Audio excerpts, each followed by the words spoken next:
Let me send a quick reminder. I'm inviting on stage, please, the speakers and the moderator for the closing session of the day.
Bonjour et bienvenue à cette clôture cette session de clôture de cette journée sur l'infrastructure. Donc aujourd'hui, notre sujet est la décarbonisation des infrastructures. Quelles solutions pour un impact plus fort? Alors peut-être deux petites précisions avant de commencer. On a pris le parti de nous exprimer en français puisque tous nos panélistes sont francophones et qui nous semblait qu'en fin de journée, c'était peut-être plus indiqué et plus naturel également pour l'ensemble de nos panélistes. Comme on a pris un petit peu de retard avec le reste du programme, nous allons tâcher de rattraper ce retard, donc en essayant d'être le plus bref et le plus concis possible. Donc je suis très heureux d'animer cette session. François April, je suis associé dans le cabinet Linklaters, dans notre groupe Énergie Infrastructure. Donc Linklaters est un cabinet d'avocats international et nous traitons très régulièrement des sujets liés à l'énergie et à l'infrastructure. Donc j'ai le plaisir d'accueillir parmi nos panélistes aujourd'hui Anne-Marie Idrac, présidente de France Logistique. Je ne sais pas, Madame Idrac, si vous souhaitez vous présenter un petit peu plus en détail. J'interviens ici effectivement en tant que présidente de France Logistique. Je suis censée être un petit peu compétente dans le domaine des transports. J'ai été secrétaire d'État de la chose, présidente de la SNCF, de la RATP, de l'aéroport de Toulouse. Et aujourd'hui, effectivement, je continue à m'intéresser à la fois au verdissement des infrastructures et aux infrastructures de verdissement, en particulier pour la mobilité des marchandises, donc France Logistique. Merci beaucoup, Madame Idrac. Je me tourne maintenant vers Stéphanie Matenet, qui dirige le groupe Énergie Infrastructure, Ressources Infrastructures chez BNP Paribas. Stéphanie, quelques mots. Bonjour à tous. Donc, effectivement, je dirige cette équipe énergie, ressources, infrastructures dans la partie investment banking de BNP Paribas.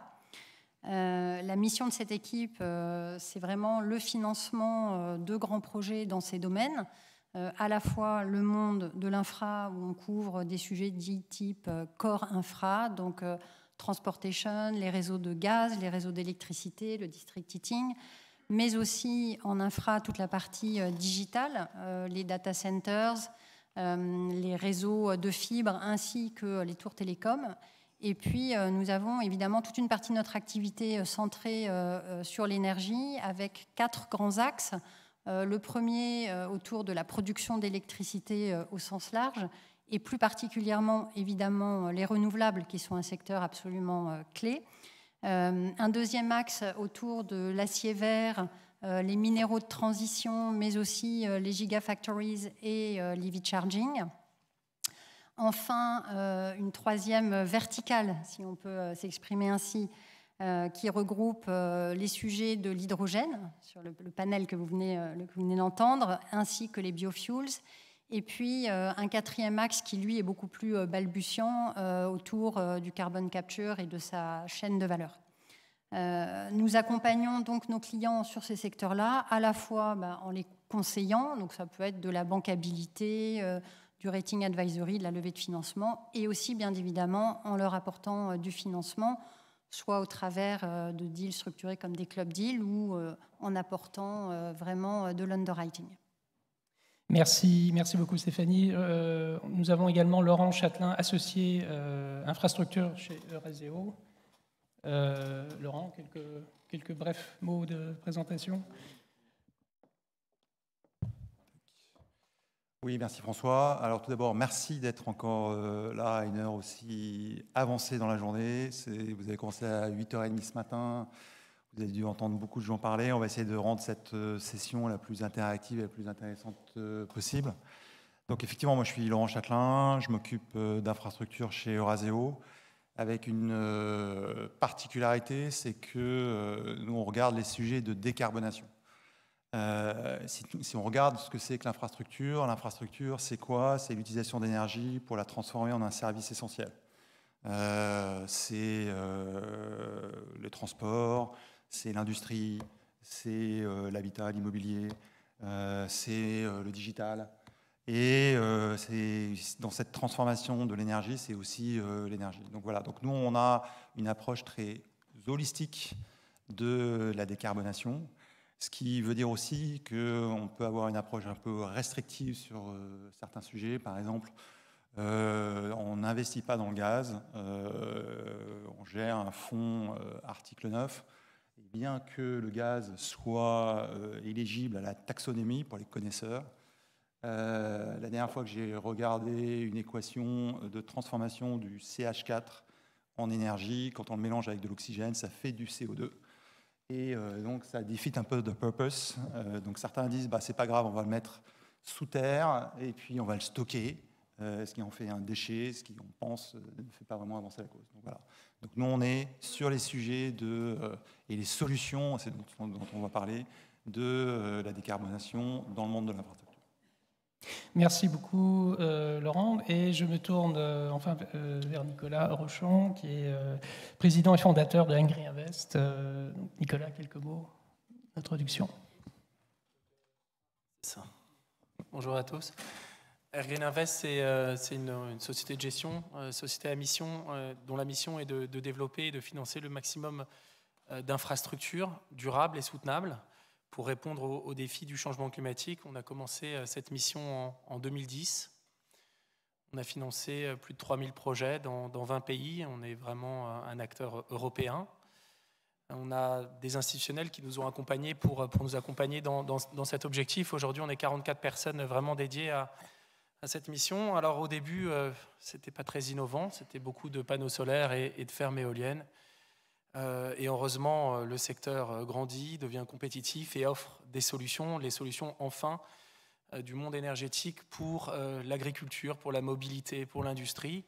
Et notre enjeu aujourd'hui chez Airgreen, c'est d'arriver à financer et développer des nouvelles infrastructures pour répondre aux enjeux de demain. Et tous les jours, on découvre des nouveaux business models et c'est passionnant. Et oui, nous aussi, on a un côté un peu puriste sur notre approche. Donc c'est vrai que le gaz, ça va être un peu compliqué. Et donc, mais il faut de tout et il faut décarboner et il n'y a pas d'industrie qu'il faut abandonner et donc surtout pas faire que des énergies renouvelables. Merci beaucoup à tous. Donc, je vous propose maintenant de rentrer dans le vif du sujet. Je rappelle que la décarbonation des infrastructures est un enjeu clé pour la réduction des émissions de gaz à effet de serre. Il y a de nombreux secteurs qui sont concernés. Donc c'est un enjeu qui est transverse. Et donc on sera très intéressé par vos différentes remarques et constatations et expériences dans ces différents secteurs. Peut-être je pourrais me tourner d'abord vers Anne-Marie Idrac, peut-être pour aborder avec vous les objectifs de la décarbonation qui sont affichés par les autorités nationales et comment concrètement ça affecte l'activité, les process peut-être plus de la vision industrielle, puisque vous connaissez très bien de par vos hautes fonctions dans le secteur public et aujourd'hui avec vos responsabilités actuelles. Quels sont les nouveaux business models, par exemple pour les métiers logistiques? Comment les industriels s'organisent? Comment ça affecte les modes de financement? Est-ce qu'il y a des constats qu'on peut tirer à ce stade pour essayer d'améliorer les solutions vers la décarbonation.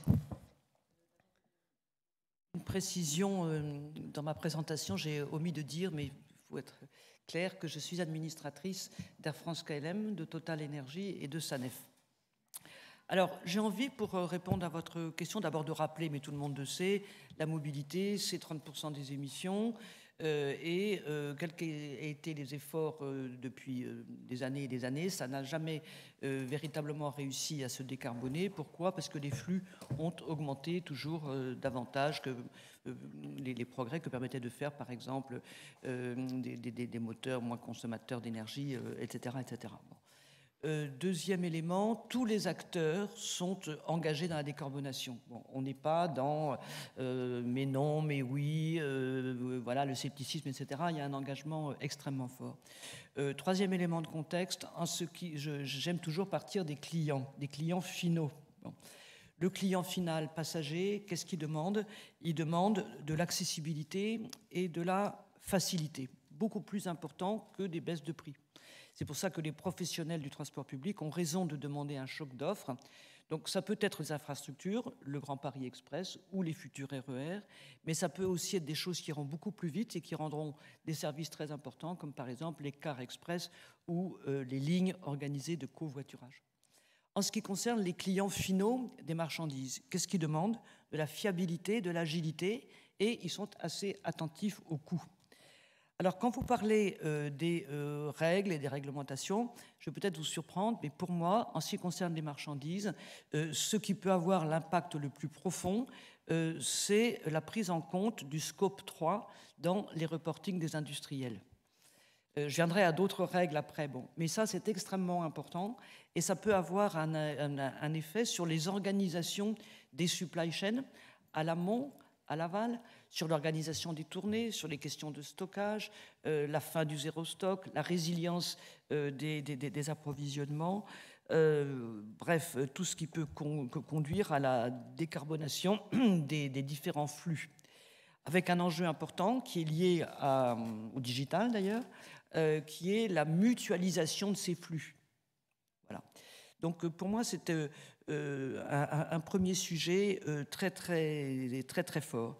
Le deuxième, ce sont les questions de foncier, dans le contexte encore des règles européennes, françaises, d'artificialisation. Et du coup, je tombe, après avoir parlé de mutualisation, massification, je tombe sur mon deuxième M, qui est le maillage.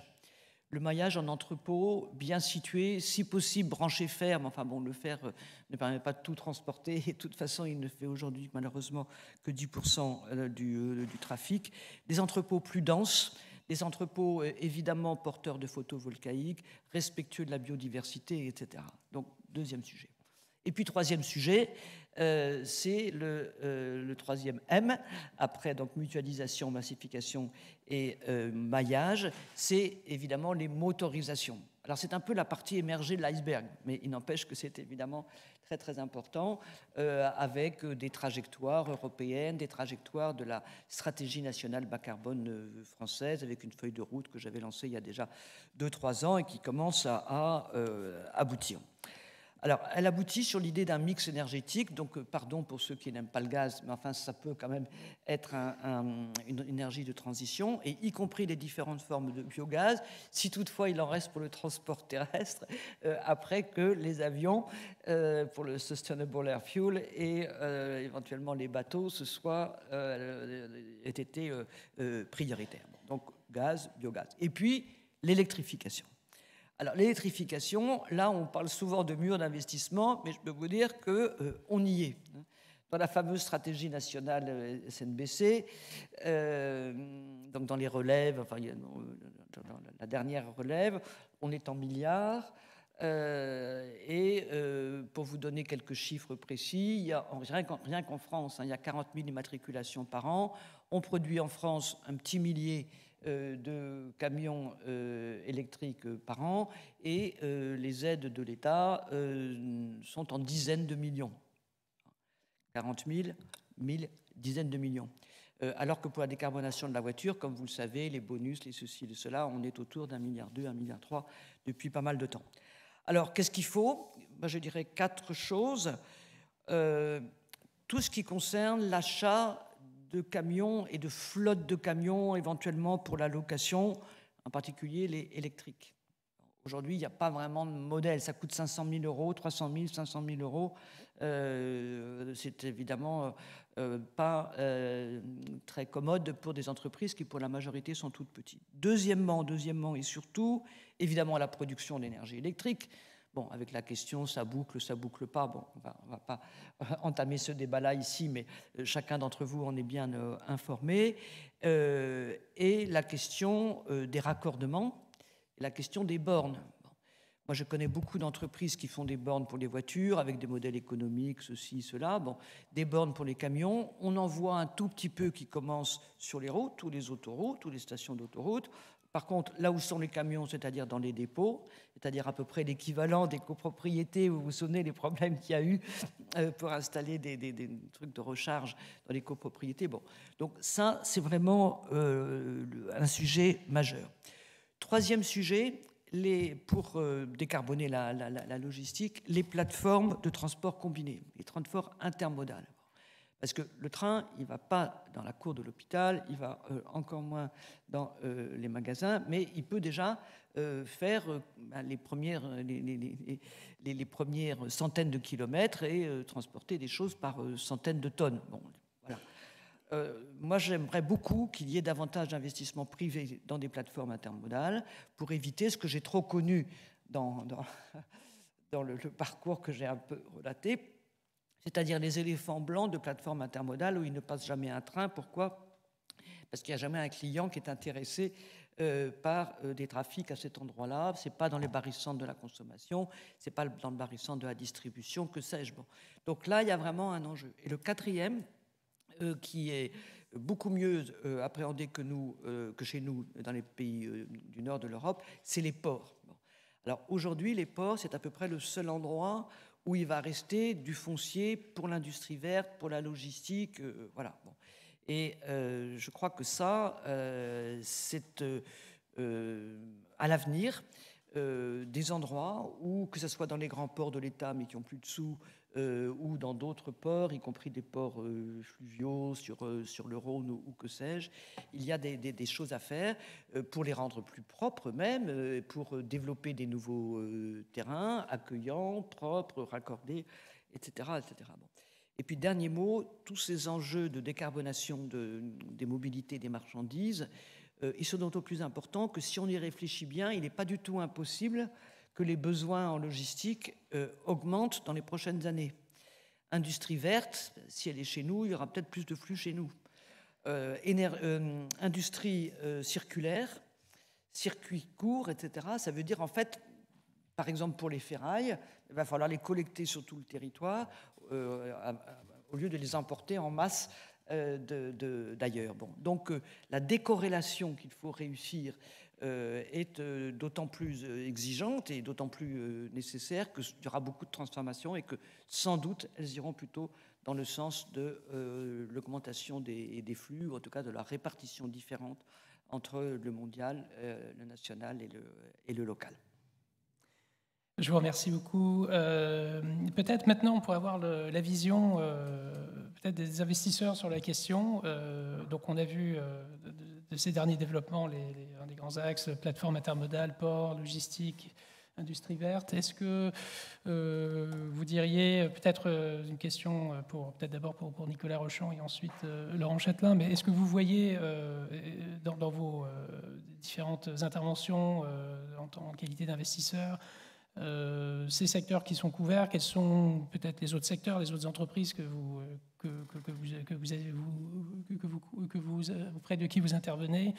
Est-ce qu'il y a des freins peut-être pour les investissements? Comment les lever? Peut-être donc d'abord Nicolas sur cette question. J'oublie à chaque fois ça. Alors nous, on nous voit plutôt comme une solution parce que il y a un enjeu très très important et c'est vrai qu'il ne faut pas être dans le déni du réchauffement climatique, ça se réchauffe. Je prends un exemple de l'agriculture. En Occitanie, les vignes, les unes après les autres, sont en train d'arrêter parce qu'il y a taux d'alcoolémie qui fait que on peut plus commercialiser. Et c'est là l'enjeu de comment on s'adapte, comment on trouve une nouvelle solution, une nouvelle vie au monde de demain. Et nous, ce qu'on retrouve dans nos investissements et ce qu'on essaie de rechercher, c'est pas produire pour produire. Ça sert à quoi de produire de l'énergie si on la produit au mauvais endroit, au mauvais moment, et donc c'est où on la produit, pour qui et comment on la revend. C'est ça l'enjeu qu'il y a dans tous nos investissements et auprès des entrepreneurs qu'on accompagne pour construire des infrastructures qui offrent des solutions. On a souvent été vu, et la problématique environnementale a souvent été vue comme une contrainte. La contrainte, comment on va faire ? C'est vraiment embêtant, il faut investir. Et il faut investir, oui, mais aujourd'hui, comme ça change, le fait d'investir aujourd'hui va faire qu'on va être les leaders de demain. Et donc nous, ce qu'on essaye de faire au maximum dans tous nos investissements, c'est d'essayer de voir le côté extrêmement positif avec quelques lignes directrices. Quand on produit quelque chose ou quand on offre un sujet, que ce soit en mobilité, que ce soit dans la production d'électricité, c'est il faut être compétitif. Alors, c'est un peu bête, mais où est-ce que le prix de l'énergie est très très élevé et où est-ce que je peux produire de l'énergie la plus efficace? Quelle technologie je vais utiliser, quoi. Voilà. Alors nous, par exemple, on se dit le solaire, tout le monde veut faire du solaire dans le sud de l'Espagne, c'est bien, mais une compétition gigantesque. En plus, tout le monde va produire au même moment. Ce n'est pas forcément la meilleure solution. En revanche, en Italie, on a un vrai problème sur les prix. Le marché est comme beaucoup moins pénétré. Il y a des vrais problèmes au niveau du territoire. Il y a très peu d'espace, beaucoup moins de gros espaces qu'on peut avoir en Espagne. Et donc là, il faut se réinventer sur de l'agrivoltaïsme dynamique et d'autres sujets. Ça, c'est intéressant. Et on peut produire des solutions d'infrastructures durables à un endroit où on a une réalité économique. En Europe de l'Est, on est capable de produire de l'énergie à 35 ou 40 euros, parce que oui, il y a quand même du soleil en Europe de l'Est, même beaucoup plus qu'on ne le pense, et il y a des bonnes conditions de vent. Et là, on est dans des zones où on est extrêmement dépendant du gaz et des énergies fossiles, et où le prix de l'énergie est important. Donc là, il y a une logique. Je parlais d'Occitanie sur les vignes, il faut rendre des solutions aux agriculteurs. Comment faire ? On ne doit pas être là juste pour subventionner un agriculteur en louant son terrain pour mettre une éolienne et faire du solaire. Il est là pour produire et nourrir le territoire. Et donc, comment on arrive à avoir quelque chose de vertueux? Et donc, c'est ça les enjeux. Et nous, ce dont on s'est aperçu, c'est que tous les entrepreneurs qui ont pris ces mouvements-là, en se posant la bonne question, l'indépendance énergétique, le local, la souveraineté, anticiper l'industrialisation de demain, c'est eux qui apportent les solutions. Notre meilleur investissement, aujourd'hui, un plus prometteur, c'est dans le stockage, avec une logique extrêmement simple. C'est quelqu'un qui se développait dans les territoires d'outre-mer, et puis le seul endroit où on pouvait faire du stockage couplé à au renouvelable, c'était là-bas, parce qu'il n'y avait pas le nucléaire, et puis on était extrêmement dépendant des énergies fossiles. Alors, forcément, en France, sur le territoire, tout le monde disait non, on n'a pas besoin, sur le continent, il y a le nucléaire, etc. Et donc, on a développé ça, subventionné. Et puis un jour, il s'est dit, mais on est en train de diminuer fortement tous nos investissements dans le nucléaire, on est extrêmement dépendant, et tout le monde veut décarboner le plus vite possible. On va avoir un vrai problème, le même problème des îles, on va l'avoir. Et c'est des raisonnements extrêmement simples et logiques, comme ça, où il a réussi à développer des solutions de stockage autonomes, totalement indépendants. Et après, on se pose la même question. On parlait des recharges de véhicules. Ouais. Alors, la recharge de véhicules, c'est bien, mais comment on fait pour que ça soit soutenable? C'est bien de pouvoir recharger vite, faut-il que le réseau soit capable de nous le donner? Comment on invente un système qui permet de passer d'une contrainte à une opportunité? Nous, on a trouvé un système où on est payé pour pouvoir agir sur le réseau, pour stabiliser le réseau. Et donc, on est payé pour ce service-là, ce qui fait qu'on a de l'énergie stockée dans des batteries. Et on peut offrir un service pour recharger les véhicules à un prix 2 fois inférieur que n'importe quel compétiteur. Pourquoi? Parce qu'on est dans des zones complètement... dans des zones où on a bénéficié en fait d'une électricité très peu chère, et on offre une solution. Et une solution est un point très important aussi sur cette transition énergétique et le transport. C'est que c'est très bien de penser ça, mais il faut que ça soit une transition pour tous. Et si ça fonctionne, il faut qu'on ouvre la solution dans les villes, mais aussi dans les ruralités. Et avec ce système-là, on a trouvé une solution pour... alors oui, on n'est pas sur le meilleur endroit de l'autoroute, on est souvent à 15 km des autoroutes ou dans des petits villages, mais finalement les gens se déplacent, ils vont se recharger, ils payent leur énergie 2 fois moins cher. Et en plus, le mieux, c'est qu'ils ne sont absolument pas dépendants du réseau, parce qu'on a notre batterie et on gère indépendamment. Et donc, je reviens sur ce point, sur la question fondamentale. Non, ce n'est pas une contrainte. Ça dépend comment on anticipe et on voit à la problématique. Il faut en faire une solution.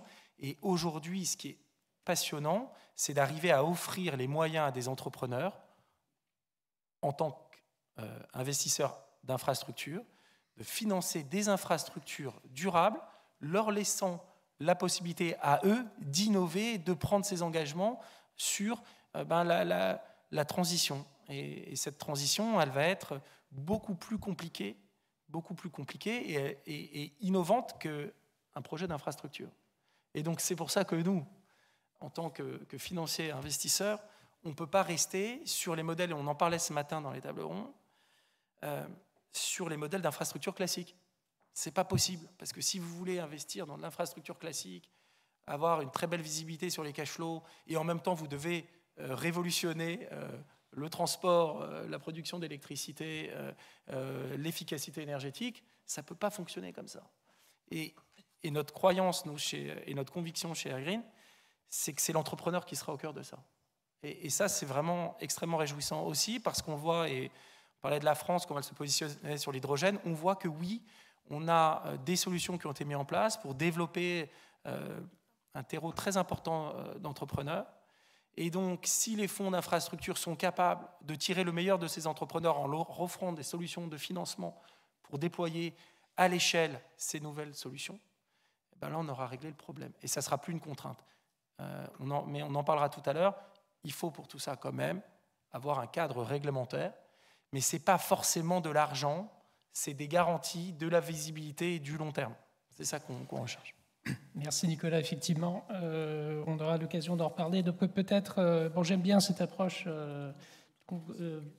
transformer les contraintes en solutions, et apporter les moyens aux entrepreneurs d'y arriver. Peut-être Laurent, ton point de vue sur la question, et notamment sur, évidemment, quelle est la vision du côté d'Eurazeo, comment accompagner les entrepreneurs au mieux, et quelques peut-être remarques sur les contraintes réglementaires dont Nicolas parlait. Sur le bouton, ça y est. Je peux que être d'accord avec ce que vient de dire Nicolas. C'est vrai que quand je vois un peu comment le financement des infrastructures par l'equity a évolué ces 15 dernières années, c'est vrai qu'on est passé d'un monde où on investit des infrastructures au niveau de l'infrastructure, au niveau des actifs. Et aujourd'hui, on est dans un monde où on finance des sociétés qui opèrent ces infrastructures et au cœur desquelles se trouvent des entrepreneurs, un management. C'est d'ailleurs aussi ce qui nous a guidés, nous, dans notre choix de venir chez Eurazeo pour avoir cette approche qui est à la croisée des chemins entre le monde de l'infrastructure et le monde du private equity. Il y a aussi plusieurs choses. Quand on parle de transition, on voit qu'il y a une transition où les business models, et donc finalement, on reste des investisseurs, donc on attend à avoir un retour sur investissement. Et donc on voit des modèles économiques qui se développent. Et c'est vrai que ces 5 dernières années, on a vu de plus en plus de modèles économiques, de nouveaux modèles économiques émerger. Ce qui fait que on est sorti du PV ou de l'éolien. Et aujourd'hui, on voit des modèles économiques sur le transport, sur l'industrie, sur le traitement des déchets, l'économie circulaire. Et nous, on est là pour justement structurer ça de manière à offrir à nos investisseurs une proposition où il y ait, je dirais, comme je dis, une résistance ou en tout cas au downside, donc une protection de manière à ce que ces investissements soient pérennes et soutenables dans la durée. La question de sustainability, c'est aussi qu'on investisse dans des modèles économiques qui sont pérennes et durables sur la durée. Si je reprends tout à l'heure, j'ai dit on n'investissait pas dans le gaz. Bien sûr, il fallait comprendre dans le gaz fossile on regarde le biogaz, mais le fossile, c'est ce qui est devant eux. Il y a ce qu'on appelle les stranded assets, alors je ne sais pas très bien, je crois les actifs échoués en bon français, ils s'échouent quelque part sur une plage. Voilà, donc c'est ça, c'est comment est-ce qu'on investit et on back ces business models de manière à avoir des entreprises qui sont durables et soutenables sur la durée. Mais aussi, et un élément qui est de plus en plus présent, et on le voit, on a de plus en plus d'investisseurs qui viennent investir sur ces sujets-là, qui gèrent aussi le sujet des externalités. C'est-à-dire qu'investir, nous on a investi dans des data centers, les data centers, si on les gère comme on les gère jusqu'à présent, ça crée beaucoup de carbone, parce que ça utilise de l'énergie, ça utilise beaucoup d'eau, ça utilise beaucoup de ressources. Et nous on est venus pour transformer cette plateforme, ces data centers, en des data centers vertueux qui utilisent de l'énergie renouvelable, qui font attention à l'eau qui est utilisée, qui travaillent sur l'efficacité énergétique du process pour livrer un service, qui, by the way, aussi est très bien d'un point de vue financier, parce que si pour le même service, vous utilisez moins d'électricité, pas besoin de faire un dessin, le BITDA va bien s'emporter. Donc c'est plutôt intéressant de travailler aussi sur ce sujet d'efficacité. Donc la transition, elle est multiple. Elle est sur ces business models qui, demain, seront ceux du bas carbone. C'est aussi des business models qui sont respectueux de l'environnement. Et comme le disait Nicolas, c'est des business models qui sont emmenés par des managers, par des équipes. Et on voit et on le sent, ces équipes sont aussi jeunes. Ils veulent changer les choses. Ils veulent changer les choses. Et ils n'investiront pas, ils ne vont pas nous dire oh bah tiens, on va faire des véhicules avec du méthane fossile, parce qu'ils ont une conviction, c'est il faut arrêter les émissions de CO2, il faut lutter contre le changement climatique. Donc c'est des gens de conviction. Et ensemble, on crée les solutions, effectivement, de demain. Très bien, merci beaucoup Laurent. Peut-être on pourrait maintenant aborder le rôle qui pourrait être joué peut-être par les banques commerciales avec vous Stéphanie Mettenet. Donc on a vu un peu la vision à la fois du point de vue industriel, les investisseurs qui peuvent jouer un rôle également auprès des entrepreneurs qui se développent et profitent des opportunités créées par la décarbonation et des enjeux climatiques. Qu'en est-il des financements que peuvent apporter des banques commerciales et quelles alternatives également? Est-ce qu'il y a d'autres sources de financement comme le private credit ou encore des institutions publiques, et comment ces différentes sources de financement pourraient travailler ensemble pour apporter davantage de solutions pour la décarbonation? Donc effectivement, il y a un continuum absolument évident entre ce que les banques finançaient traditionnellement et puis les nouveaux objets qu'on est en train de regarder et dont on parle aujourd'hui. Alors, dans ces objets, il y en a qui sont vraiment effectivement, on va dire, en transition. Donc là, l'accompagnement, il se fait complètement dans la continuité, il est très, très fluide. Et puis, il y a certains secteurs qui sont complètement nouveaux, d'un point de vue technologique, d'un point de vue réglementaire. Et sur ces sujets-là, il faut que les banques commerciales, et là je rejoins ce que disait Nicolas tout à l'heure, s'adaptent et aillent chercher un peu plus loin ou changent la façon dont elles appréhendent certains profils de risque. Ce qui est sûr, c'est que ce soit des secteurs en transition smooth ou des choses beaucoup plus nouvelles, il y a quelque chose sur lequel tout le monde est absolument d'accord, c'est que le montant de CAPEX est absolument phénoménal. Et nous, de notre côté, banque commerciale, on a une contrainte qui est évidente, qui est qu'on a un balance sheet à déployer, qui est contraint, qui est limité. Et donc oui, les banques ont un rôle important à jouer, mais elles ne peuvent pas être les seules, en fait, à jouer cette partition. Alors, il y a un truc très intéressant quand même quand on compare, il se trouve que moi je m'occupe de plutôt ce qui se passe en Europe, mais quand on compare les marchés européens et les marchés américains, on se rend compte que la plupart des deals qu'on regarde en Europe d'un point de vue vraiment très classique, très banque commerciale, en fait, sur les marchés US, ont des sorties en mode marché de capitaux. Et donc, en fait, elles ont accès à une profondeur de marché qui n'a rien à voir et qui permet d'aller chercher de la liquidité de façon beaucoup plus efficace. Donc ça, c'est probablement un tournant qu'on cherche à prendre depuis longtemps en Europe, mais on n'est pas arrivé à ce point d'inflexion. Quand on compare les continents, c'est quelque chose qui est absolument frappant. Donc, dans ces solutions de marché de capitaux, les banques ont toujours leur rôle à jouer, sauf qu'au lieu de venir chercher sur leur balance sheet, elles jouent plutôt un rôle de structuration, d'intermédiaire, et elles vont chercher ensuite un marché qui est beaucoup plus large. Vous posiez la question des alternatives et du private credit. Donc oui, le private credit est une alternative, bien sûr, au financement bancaire, on va dire, classique. Après, entre le monde que je regarde moi, qui est le monde plutôt des grands projets, et le private credit tel qu'il s'est déployé pour l'instant, le private credit s'est beaucoup déployé sur ce qu'on appelle du mid-market et aussi sur le monde vraiment du corporate versus le monde du project finance. Donc la limitation ou la complémentarité, c'est celle-là. C'est-à-dire que pour l'instant, les objets qui étaient dans le viseur n'étaient pas exactement les mêmes objets.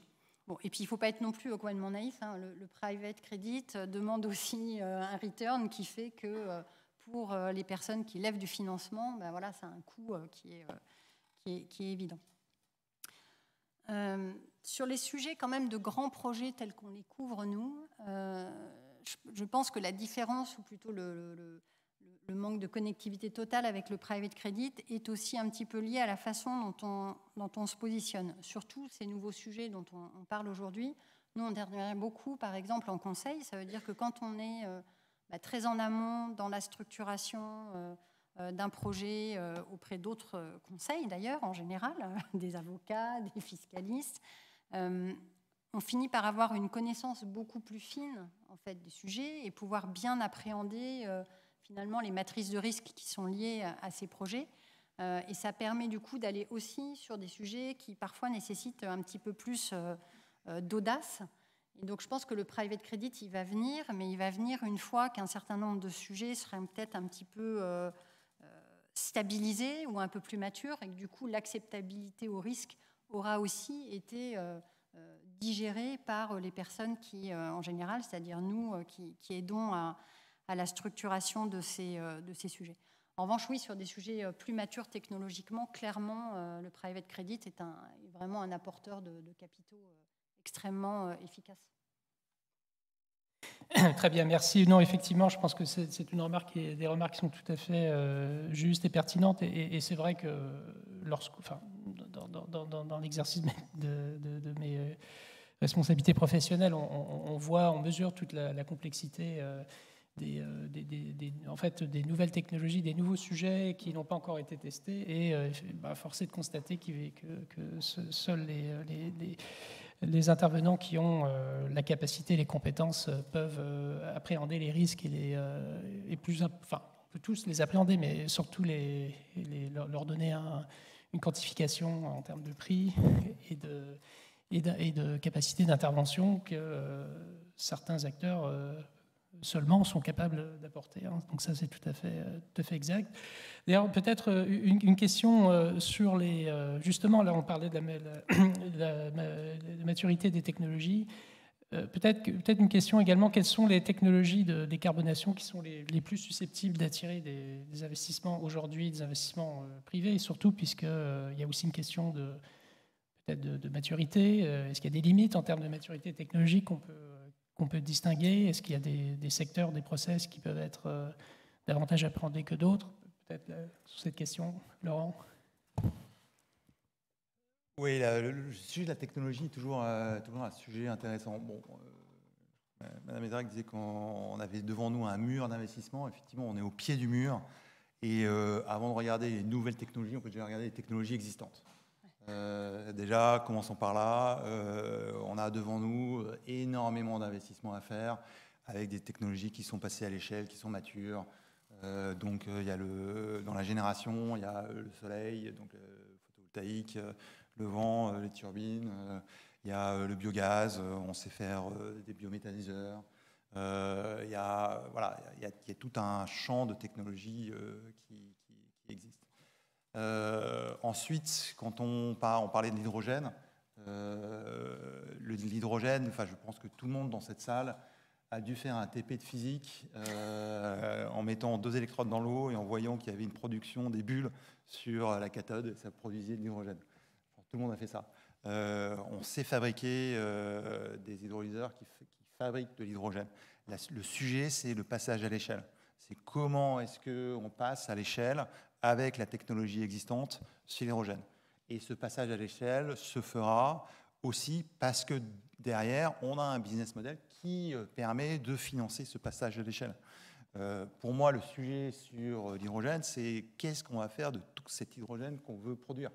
Alors, on a parlé, il y a eu toute une discussion de savoir est-ce que c'était dans la mobilité. Je rappelle quand même que l'hydrogène est une petite molécule, c'est une molécule assez réactive, c'est assez dangereux. Je pense pas grand monde ici n'a d'hydrogène chez soi, donc pas facile de le mettre dans sa voiture. Il y a peu d'hydrogène sur les stations de recharge des camions. La dernière fois qu'on a voulu mettre dans un ballon, ça a explosé. Donc c'est une molécule qui peut être utilisée sur certains use cases industriels, comme par exemple l'acier, où on substitue une énergie carbonée avec de l'hydrogène, et qui est manipulée par des industriels. Là, oui, il y a certainement des sujets, et on voit d'ailleurs des premiers projets venir. Après, il y a le coût, et on rejoint ce que disait Nicolas, le contexte réglementaire. Est-ce qu'il y a des sujets d'off-take, comme il y a eu pour le renouvelable, et pour permettre au renouvelable de passer à l'échelle il y a 10-15 ans, des contrats de rachat d'hydrogène qui permet de fabriquer de l'hydrogène qui aujourd'hui coûte quand même 3 à 4 fois plus cher que l'hydrogène gris. 99% de l'hydrogène produit dans le monde, c'est de l'hydrogène gris, donc fossile. Et après, bon, je ne vais pas monopoliser la parole, mais le dernier petit sujet, on en a parlé rapidement, c'est donc le fameux SAF, Sustainable Aviation Fuel, ou le e-kérosène. C'est comment est-ce qu'on fabrique une molécule de kérosène qui est la même que la molécule fossile, où là, non seulement on prend de l'hydrogène vert, mais en plus on le mélange avec du CO2, et plus particulièrement avec du monoxyde de carbone qu'on vient prendre sur un process industriel. Et quand on mélange tout ça, la chimie nous dit qu'on arrive à produire du kérosène. Là aussi, le sujet, c'est pas tant chacune des briques, on sait produire du l'hydrogène vert, on sait extraire du CO, on sait le mélanger, etc. Mais c'est comment on l'industrialise. Comment on arrive à mettre en place un process industriel qui fait qu'à la fin, on a bien du e-kérosène, sachant qu'aujourd'hui, la réglementation fait que les compagnies aériennes cherchent désespérément à s'approvisionner en e-kérosène. Aujourd'hui, c'est essentiellement les huiles de McDo qui fournissent ce e-kérosène. Ça pose un autre petit sujet qui est... il n'y a pas assez de champs pour fabriquer toute l'huile qui permet de décarboner le kérosène aérien. Donc, la voie du kérosène par CO extrait de process industriel est celle qui va passer à l'échelle. Mais c'est comment on arrive à passer à l'échelle et fabriquer une usine qui fait ça. Merci Laurent. Peut-être Nicolas, ton point de vue sur les limites de maturité technologique, quelle technologie plus que d'autres? Alors nous, je rejoins Laurent. Nous, le sujet n'est pas trop la technologie, parce qu'on ne croit pas qu'il y a une technologie qui va sauver le monde et nous sauver d'un coup, là. On va plutôt vraiment miser sur l'innovation des nouveaux business models. Parce qu'en fait, on a tout. Il faut juste arriver à assembler, comprendre, identifier le problème et passer à l'échelle. Et pour ça, là, l'infrastructure, nos fonds peuvent être la solution. Et j'ai une très bonne nouvelle pour ça, parce qu'on n'en a pas beaucoup parlé, c'est qu'il y a quand même les taux qui sont montés, il y a un peu d'inflation, on peut se dire que c'est pas bon. Mais normalement, c'est pas bon, mais je pense que pour nous, c'est la meilleure chose qui puisse arriver à la transition énergétique. Parce que les dernières années, beaucoup d'investisseurs faisaient de la transition énergétique, c'était un peu de la transition énergétique pour les nuls. J'investis dans un actif solaire qui a déjà été construit, ou alors on est dans les derniers mois de construction, et puis j'achète ça, je place tout l'argent, je dis que c'est de l'article 9 ou c'est vert, mais je n'ai pas réglé le problème en faisant ça. Et c'est vrai que quand on a des taux à zéro, finalement, on est même content d'investir là-dedans et de faire du 4-5%. Mais ça ne nous fait pas avancer.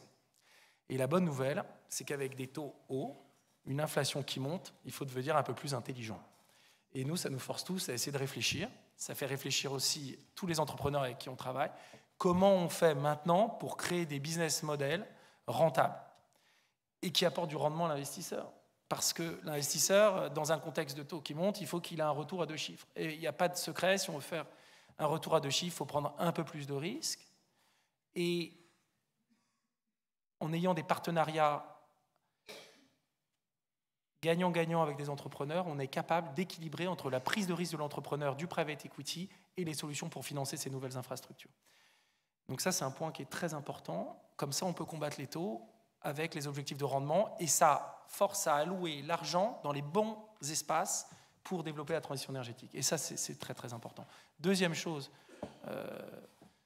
à noter, c'est l'inflation. Ça fait peur.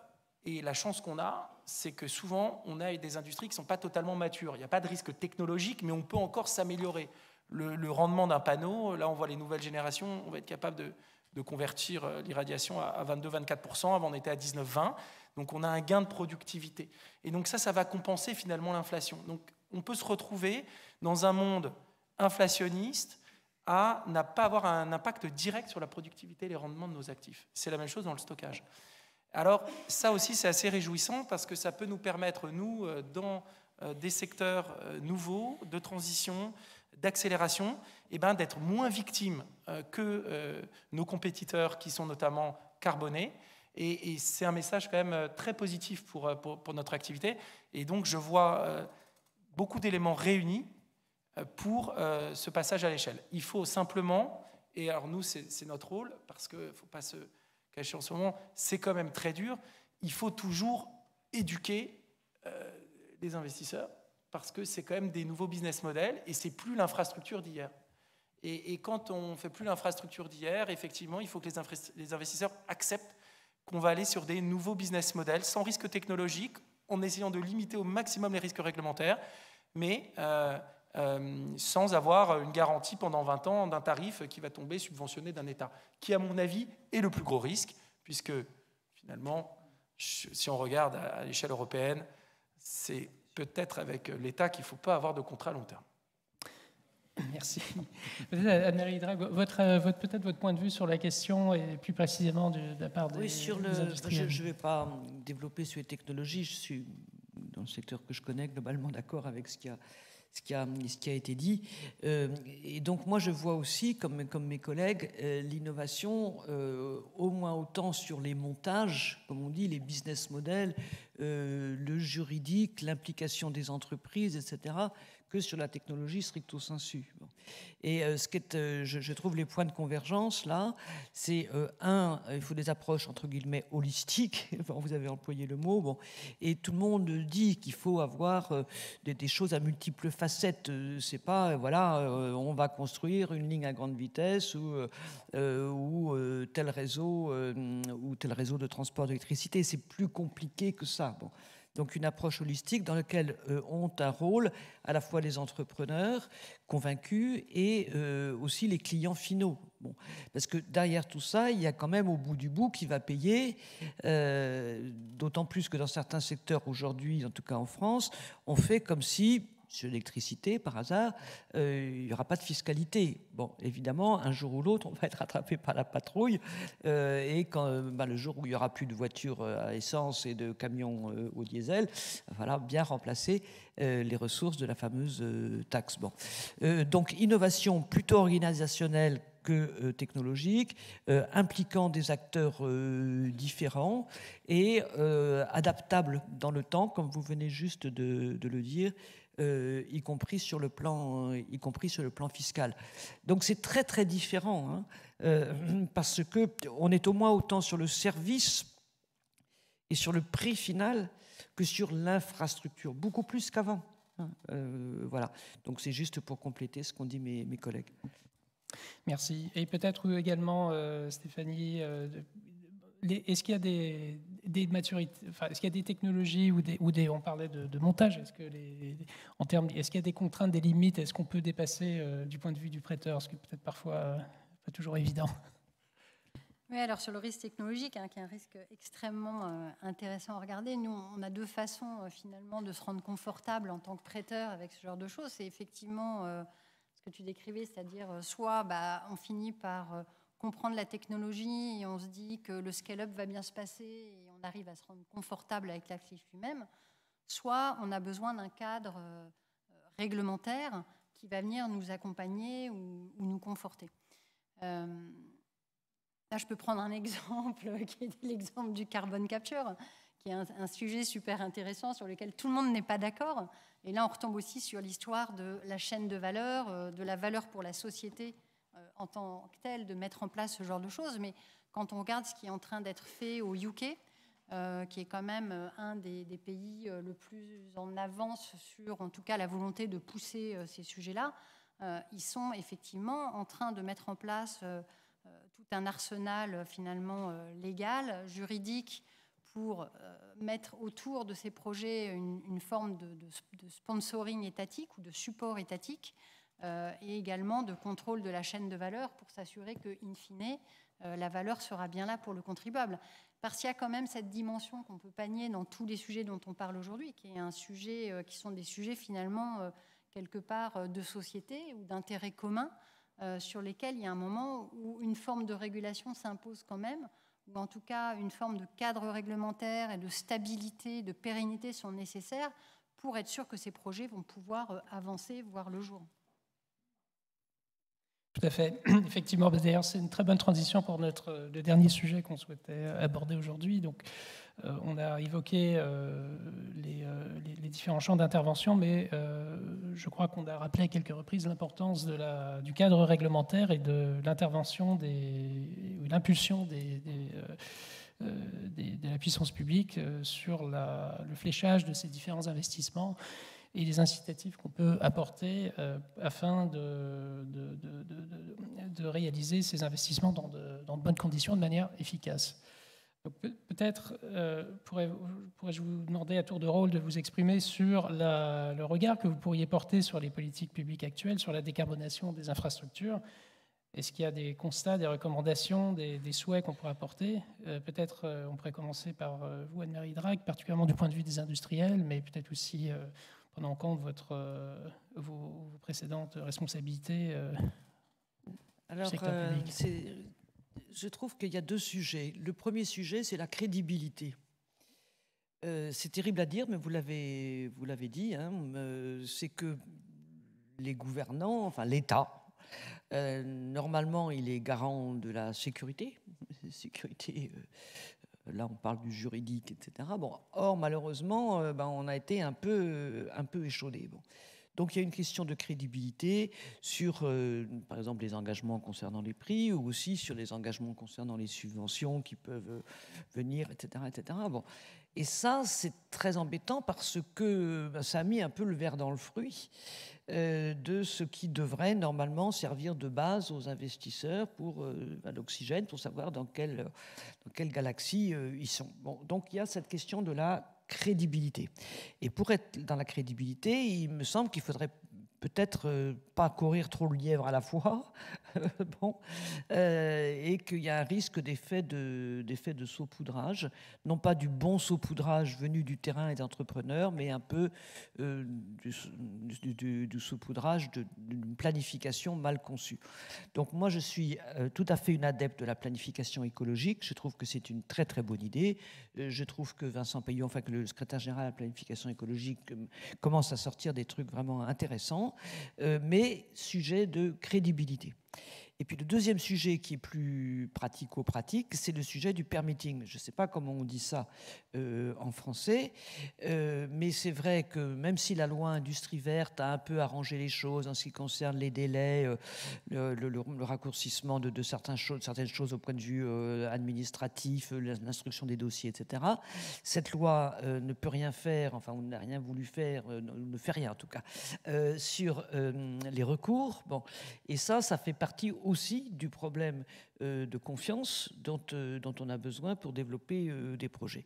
Donc voilà, crédibilité et permitting. Bon, tout ça, ça va, je pense, avec dans le grand schéma général qui est là aussi 2 idées: simplifier, simplifier, simplifier. Bon, quand on regarde la loi ENR, on la regarde, quoi. On se demande où sont les éléments de simplification et les autres éléments. Enfin, voilà, là, je ne vais pas en dire beaucoup plus. Bon. Et puis la conviction. Y compris de l'opinion publique, etc. Parce que les difficultés du permitting, des recours, etc., souvent, ce sont des gens qui se disent engagés dans la transition écologique. Sauf que c'est pas, ils n'ont pas les mêmes manières de la voir, ou en tout cas de la voir dans leur arrière-cour, comme on dit. Voilà. Et donc, il y a un sujet politique global. Tout ça, ça va impliquer de l'innovation. Tout ça, ça va coûter plus cher. Il faudra trouver des ressources. On ne sait pas où. Espérons que le secteur privé pourra en apporter le plus possible. Et c'est pour ça que c'est très, très bien. Je trouve que Infra Week, cette semaine, il y a aussi, mercredi matin, tout un panel avec les 2 ministres, Bruno Le Maire et Agnès Pannier-Runacher. Bon, parce que ça devrait pouvoir contribuer à un mélange d'élan et de sérieux. Voilà. Très bien, merci. Donc, je retiens crédibilité, simplification, conviction, principaux axes qu'on pourrait souhaiter de la part de la puissance publique. Peut-être, Nicolas, je pense qu'on a déjà eu l'occasion d'en parler à quelques reprises. Je serais preneur de tes observations. Ça y est, sur la fin, je réussis. C'est terrible parce que la simplification, en fait, c'est le mot qu'il faut pas prononcer, parce que quand on leur demande de simplifier, ça s'aggrave.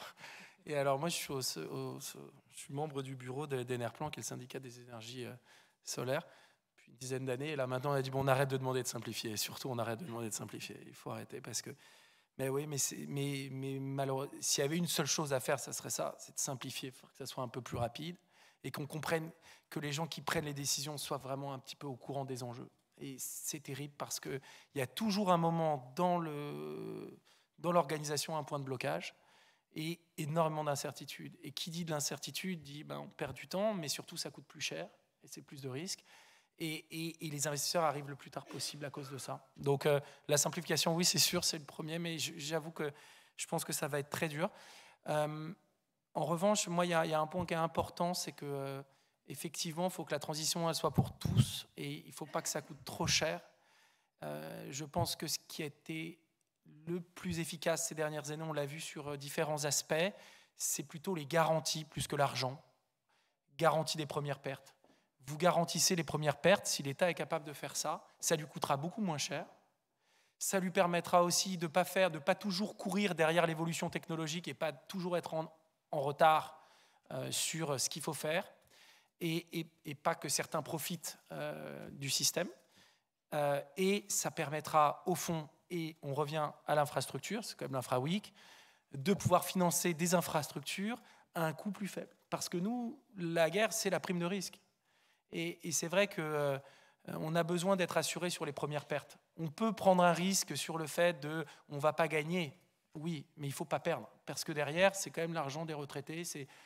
On peut pas, voilà, l'infrastructure, ça doit rester quand même extrêmement solide. Et donc, pour passer à l'échelle, les garanties, moi, ça me semble vraiment le point le plus important. On a perdu énormément de temps ces dernières années. Et surtout... on était les premiers, c'est ça qui est frustrant. C'est qu'on était les premiers parce qu'on a vécu tellement longtemps l'environnement et la transition énergétique comme une contrainte, on en parlait tout à l'heure, qu'on n'a pas su assez vite faire le virage de comment ça devient une solution. Et il y en a qui sont arrivés après nous, qui ont bénéficié de toutes les subventions européennes pour pouvoir développer et rentrer en table, pour eux gagner de l'argent. Et donc, dans chaque politique qui doit être mise en place, il faut se poser la question comment on gagne de l'argent. C'est pas mal. C'est pas mal avec l'environnement. Non, c'est le secteur qui doit offrir le plus de profitabilité, le plus de visibilité pour les entrepreneurs, pour les investisseurs. Et donc, il faut qu'on trouve des solutions publiques pour investir avec un objectif de gagner. Et donc, si on le fait comme ça, on aura une logique beaucoup plus sur le territoire, en adaptant les technologies par rapport aux besoins, et on arrivera sûrement à trouver des business rentables. Et donc, nous, on pousse vers ça. Et en attendant, on essaye d'anticiper en investissant chez des entrepreneurs avec des structurations un peu innovantes pour leur permettre de prendre le risque qu'on n'est pas capable de prendre. En échange, ils auront beaucoup plus de retours, mais ça permet de faire un équilibre important. Et je pense que le succès de l'infrastructure de demain, c'est vraiment ces partenariats et cette partage de la valeur avec les entrepreneurs. Merci. Donc, effectivement, je retiens plutôt réduire des incertitudes et probablement que les velléités de simplification créent de l'incertitude parce qu'on arrive à des résultats inverses. Donc, c'est ça qui est pas paradoxal. Il ne faut pas faire des nouvelles lois, il faut arrêter les nouvelles lois. Donc la réduction des incertitudes, je suis tout à fait d'accord. Et d'ailleurs, en tant que juriste, je vois bien que l'instabilité juridique est tout simplement devenue un fléau.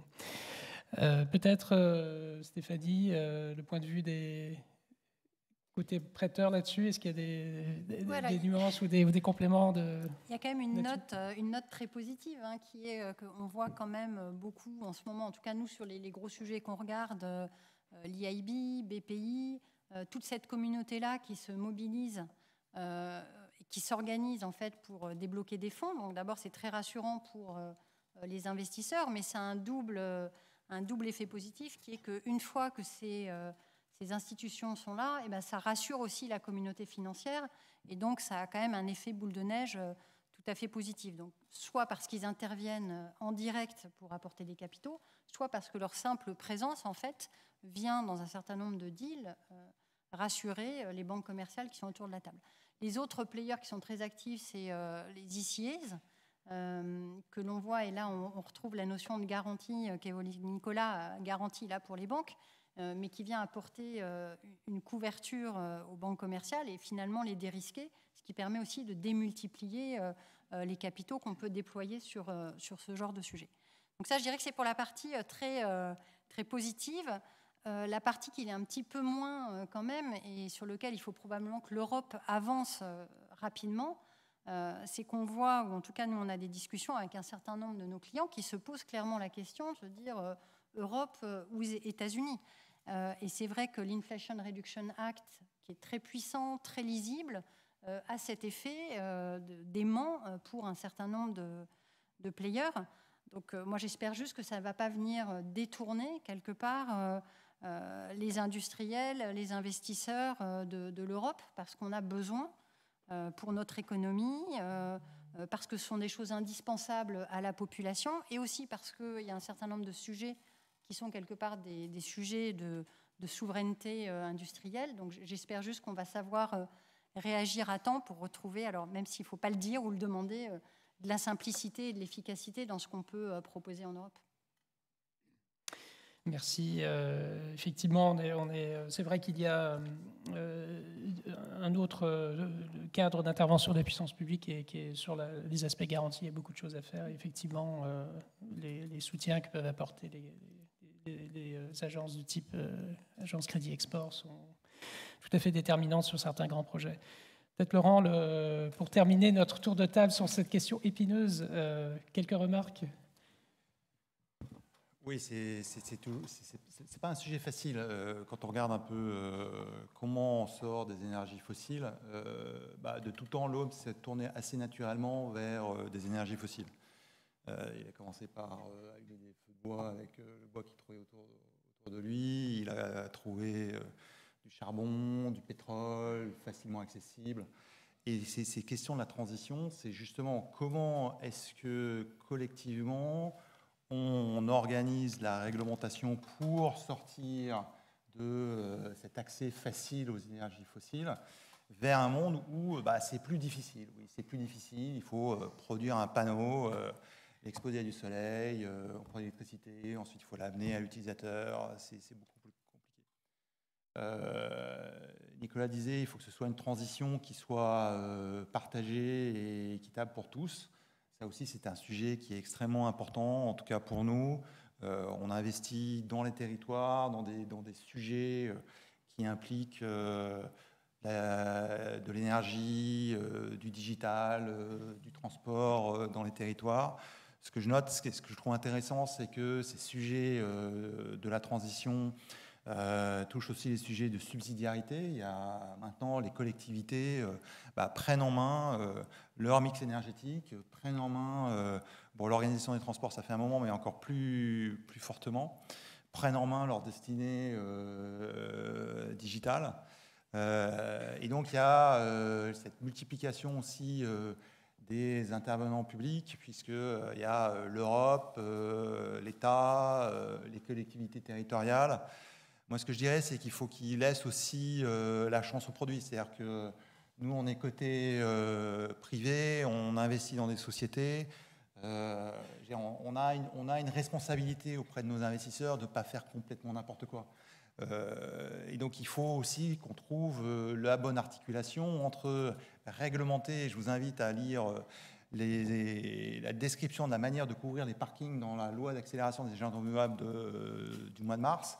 Vous allez voir, c'est assez intéressant. Quel parking est au centre d'un village, dans une ZPPAEP, qui reçoit de l'ombre, pas de l'ombre, à côté de l'église, pas de l'église. Enfin, je veux dire, on va réglementer ça au niveau de l'État. C'est peut-être traité plus localement, on peut trouver des solutions. Donc, ce principe de subsidiarité et ce principe de laisser aussi la personne privée, les entrepreneurs, se saisir de ces sujets et de proposer des solutions. On a investi, nous, dans une plateforme d'agri-PV qui développe des solutions de génération photovoltaïque dans des champs pour un usage à la fois de la terre, qui soit un usage agricole, et un usage et une génération d'énergie. Là encore, on ne le fera pas si c'est délétère et si ça crée des externalités négatives pour l'agriculteur. Et même mieux que ça, pour les écosystèmes. On s'assure que les solutions proposées amènent un bénéfice sur leur environnement. Ça peut permettre de réduire la température au sol, d'avoir une meilleure utilisation de l'eau, une préservation de l'humidité au niveau du sol, donc un meilleur environnement pour que les végétaux grandissent. Donc voilà, donc moi je dirais oui, il faut réguler et c'est important et c'est la voie que s'est donnée l'Europe et je pense que c'est une voie qui est extrêmement prometteuse parce que sortir par le marché du fossile, moi je ne crois absolument pas. On pourra parler du crédit carbone, du carbon capture, c'est assez étonnant. Il faut de la régulation. On est dans un continent qui est né qui a une grande histoire de régulation. On est dans un pays qui a inventé la concession. On est dans un pays qui a développé de grandes infrastructures. Là aussi, il faut trouver le bon équilibre entre régler et surréguler et finalement gripper un système. En tout cas, l'Infra Week est là pour en débattre ce soir. Donc je pense que c'était une bonne introduction au débat qui va être mercredi matin dans ce même lieu avec en plus les ministres. Donc j'espère qu'ils pourront s'inspirer de ce qu'on a dit. Merci beaucoup Laurent. Je pense qu'effectivement la synthèse est tout à fait judicieuse et nous permet d'envisager la suite des débats sur les bons sujets.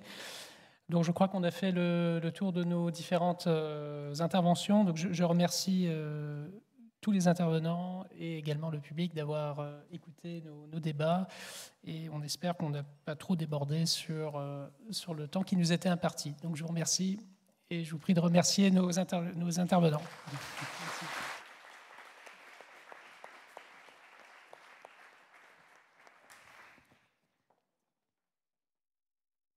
Thank you so much for this closing session and to the moderator as well. And thank to you all who were here today during the day at the venue and those following the inaugural day online. That was the closing session. But if you check the booklet that you all have or you scan the QR code, you'll see the program for the rest of the week. For the moment, from all of the Infra team week, thank you for being here today with us. Thank you.